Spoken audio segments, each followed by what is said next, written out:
Aujourd'hui sur Westrack, on vous parle d'un tout nouveau festival qui s'apprête à faire escale au Tetris le 7 juin, le festival Diamond Day.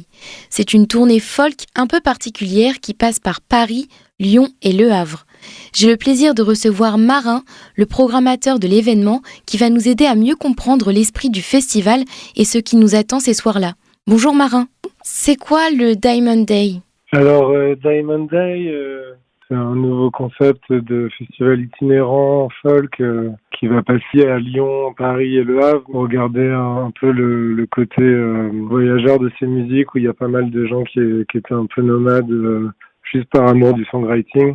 C'est l'idée aussi de s'associer avec des salles qui ont une appétence pour ces musiques-là et de très partant pour faire découvrir plein de musique folk pointue à tout le public de ces villes. Et donc Diamond Day, le nom vient d'un morceau culte de Vashti Bunyan, qui est justement une chanteuse folk des années 70 qui a bien connu Nick Drake, qui est un peu une légende et qui a justement écrit son premier album sur la route dans une roulotte. Donc ça collait bien avec l'idée du festival. Oui, donc c'est autour de cette musique que le festival s'est construit. Oui, tout à fait, ouais.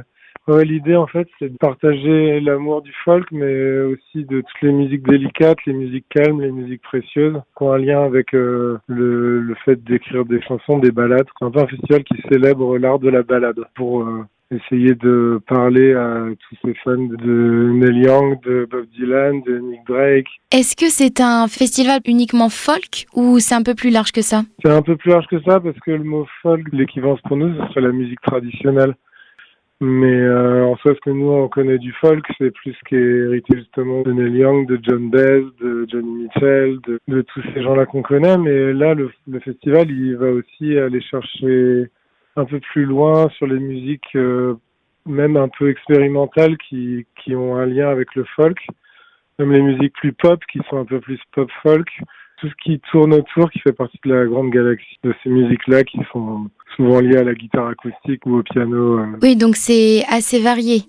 Ouais, c'est quand même très varié. D'ailleurs, pour cette première édition que vous allez retrouver au Havre, il y a vraiment un peu trois différents styles de folk en soi, parce que Jake versus Fassel, qui va finir la soirée, il sera d'ailleurs en duo avec un batteur, et lui, il est plus inspiré par la musique des Appalaches, de la bluegrass, du old-time américain, et c'est très américain. C'est des chansons très américaines, mais écrites avec des compositions d'aujourd'hui. Et Clara Mann, elle, qui va ouvrir la soirée, elle est plus héritière d'un folk anglais très minimaliste, un peu justement comme Johnny Mitchell sur ses premières ballades.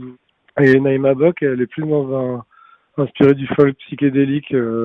Elle est plus dans une tradition presque héritée de la musique galloise indépendante. Est-ce que vous diriez que Diamond Days se différencie des autres festivals justement par cette ambiance folk omniprésente ? Ouais, tout à fait. Ouais, l'idée, c'était vraiment de mettre un focus sur ces musiques-là que je crois beaucoup de personnes aiment, mais ne peuvent pas vraiment avoir accès à découvrir beaucoup d'entre elles en live, parce que du coup, les tournées sont assez rares, et du coup, c'est pour ça que le festival est itinérant et que ça fait des tournées entières. Et les artistes, justement, si je ne me trompe pas, c'est la première édition du Diamond Day. Comment vous avez choisi les artistes qui allaient performer ? Pour Jake versus Russell, il était par là parce qu'il est américain, donc il était en tournée européenne. Et Clara Mann, elle habite à Londres, donc c'est assez facile de la faire venir. Elle vient juste de sortir son album, donc c'était un timing parfait. Et je pense que ça va quelqu'un qui va vraiment compter dans ces musiques-là parce qu'elle est vraiment très très forte en live.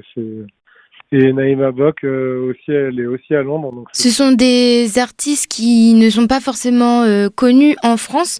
C'est une volonté de votre part de les faire découvrir au public français ? Oui, tout à fait. Et puis c'était la volonté aussi du Tetris de commencer à créer un rendez-vous pour que les gens savent que quand ils veulent découvrir des beaux projets folk, ils peuvent venir aux soirées Diamond Day, au Tetris. C'est pour cette raison que vous avez choisi le Tetris pour le 7 juin ? Oui, c'est pour ça. C'est parce qu'on était complètement raccord sur notre projet, que Marius à la programmation et avait envie de faire les artistes que j'avais prévus pour cette tournée. L'idée, c'est justement de faire ça main dans la main et qu'on soit tous très motivés par les artistes qu'on défende ensemble. Diamond Day, vous l'avez dit, c'est un festival qui va bouger. Il sera à Lyon le 5 juin et à Paris le 6. Pourquoi avoir fait le choix d'un festival itinérant ? Comme je vous disais, en fait, de façon pratique, ça permet de faire en sorte de créer une tournée, ce qui fait que les groupes ne perdent pas forcément d'argent à venir que pour une seule date en France. Et aussi d'un point de vue conceptuel, c'est ce que je vous disais, c'est lié aussi à l'aspect vagabondage. La folk, c'est une musique plutôt douce, très posée. Vous avez volontairement misé sur un festival qui ralentit un peu le rythme ? Ouais, tout à fait. Ouais, exactement. Un festival qui privilégie l'écoute, en essayant justement de varier la programmation pour que les gens puissent se rendre compte que la musique folk est très variée et qu'il y a beaucoup d'aspérité et que même si on voit des petites formes, il y aura d'énormes différences entre les artistes. Est-ce que vous imaginez une deuxième édition ?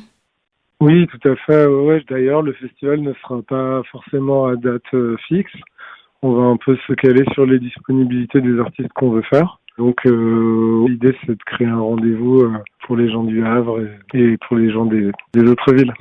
Et est-ce que vous avez un dernier mot pour les Havrais curieux qui nous écoutent et qui hésiteraient à venir le 7 juin ? C'est que oui, les artistes qui sont programmés, on les a déjà vus pour l'occasion et l'idée, c'était de présenter quelque chose où on sait que le live est vraiment de très grande qualité et du coup, ce serait l'occasion pour les gens un peu de se faire époustoufler par des champions de la balade. Merci beaucoup d'avoir été avec nous. On rappelle que Diamond Day, c'est au Tetris le samedi 7 juin à partir de 19h avec Clara Mann, Naïma Bock, Jake Cersei Fussell pour une soirée placée sous le signe de la folk, de la douceur et de la découverte. Toutes les infos sont sur le site du Tetris. Les billets sont à 16€ ou 12€ pour les abonnés. Merci encore et très belle édition à vous.